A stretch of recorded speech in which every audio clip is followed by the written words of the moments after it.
muna tayo. Okay? Ito, may vein dito. Nagalaw doon. Okay?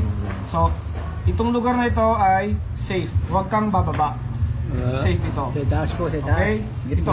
Huwag masyadong taas. Ito lang okay na to. Okay? Si Father po dito eh.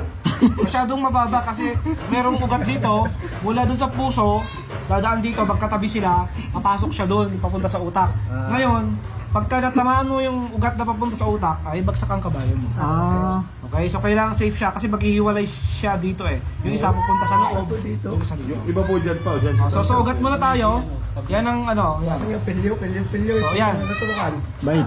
Yan ang ugat, kita nyo? Yan.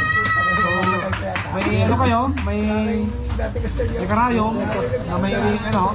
Tapos yan, yan lang, pag ganun. Pag ganun ha, pag ganun. Huwag pag ganun.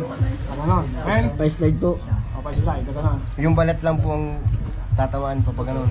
Oh, balat lang. Pagkatapos kasi ng balat, eh nandyan na yung ano, Laman. ugat. Ugat. O ngayon, sa laman naman, saan kayo nagtuturok? Ito, dito. Ito. Kasi may ano daw po yan, napaganoon. Wala alam mo ah. Ito. Okay. So, ito nga, mag-triangle dito. Oo, triangle po yan ay. Ito. Ito. So, sa loob ng triangle, yun ang safe. Safe. Okay? Ngayon, sa pagtuturok nyo, dapat, yan yung posisyon ng kabayo, dito ka. Pag ganun. Diretso. Oo. Naka ganon.